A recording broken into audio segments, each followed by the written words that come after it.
Listen carefully. There are wounds in this life that can be seen, and there are wounds that remain unseen. If your body is injured, you rush to treat it. If your skin is cut, you clean it and cover it.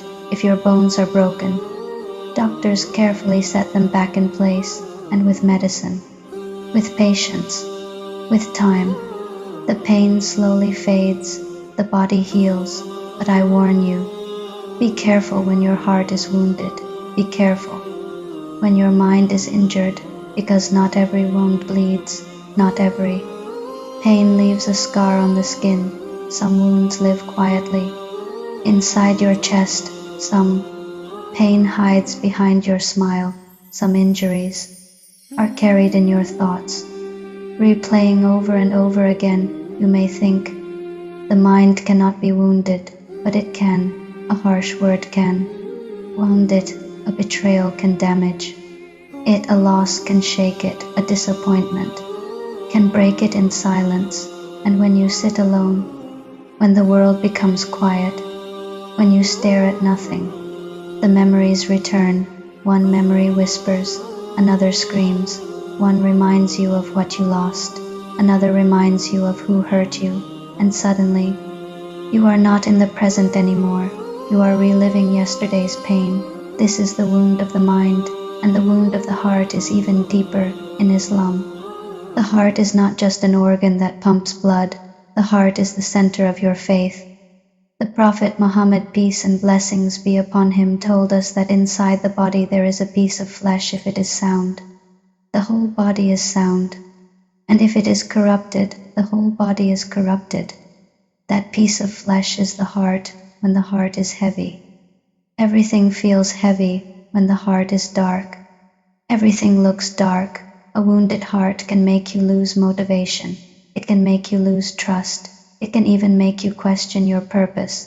And sometimes, when the pain becomes too much, you begin to question Allah's plan. Why did this happen to me? Why was I hurt? Why did I lose what I loved? But listen carefully. Allah does not waste your pain in Islam. Every hardship has meaning. Every test carries wisdom. Every wound is written with divine precision. Allah says that He does not burden a soul beyond what it can bear. That means if you are carrying this pain, it is because Allah knows you are strong enough to survive it, not because you are weak, but because you are chosen to grow. Sometimes Allah allows your heart to break so it can break away from what was never meant for you. Sometimes Allah allows your mind to struggle so you learn to depend on Him, not your own understanding. You see, when everything is going well, we often forget to look up, but when we are broken, we raise our hands in dua. When we are hurt, we cry in sujud. When we feel lost, we search for the Quran. Pain has a strange way of bringing us back to Allah, and that is mercy. Yes, mercy, because what is more dangerous than a broken heart is a heart that is distant from its Creator. The cure for the body is medicine, but the cure for the heart is dhikr, remembrance of Allah. The cure for the restless mind is tawakkul, trusting Allah. When memories attack you, say, Hasbunallahu wa ni'mal wakil. Allah is sufficient for me.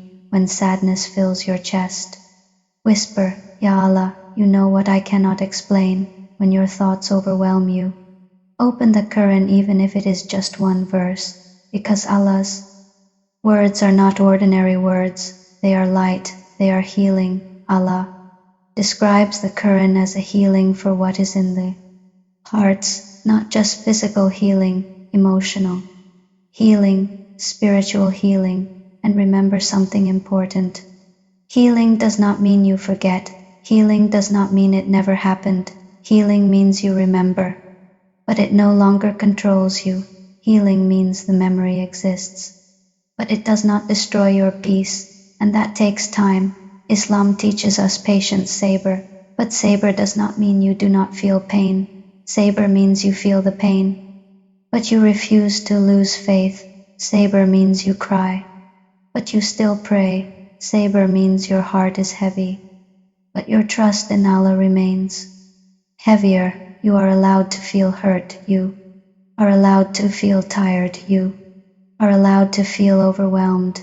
Even the prophets felt sadness, but they never lost hope in Allah. So if today your heart feels wounded, return to Allah. If your mind feels exhausted from overthinking, return to Allah. If your chest feels tight from memories, return to Allah, because Allah is Al-Jabbar, the one who restores what is broken, Al-Latif, the most gentle with his servants, Ash-Shafi, the healer. No therapist understands you more than Allah. No friend listens more closely than Allah. No one knows your silent tears better than Allah, the night you cried alone. Allah knew the moment you felt abandoned. Allah was near, the memory that still hurts. Allah saw it happen, and He is closer to you than your own heartbeat. So guard your heart, protect what you allow into your mind. Be careful what you replay in your thoughts. Not every memory deserves your attention. Not every voice deserves your belief. Replace painful thoughts with dhikr. Replace fear with diwe. Replace doubt with trust, and understand this. The wounds of this world are temporary. One day, every tear will be repaid, every injustice will be addressed, every heartbreak will be healed completely in Jannah. There will be no trauma, no betrayal, no sadness, no overthinking, just peace, and maybe the very pain you are surviving today is the reason you will stand higher tomorrow. So do not give up. Do not let a wounded heart turn into a hardened heart. Do not let a wounded mind turn into a hopeless mind. Stay soft, stay faithful, stay connected, because with Allah, no wound is permanent. With Allah, no broken heart is beyond repair. And with Allah, even the darkest memory can become a doorway to light. May Allah heal your heart. May Allah calm your mind. May Allah replace your pain with peace. And may every wound you carry bring you closer to Him. Ameen.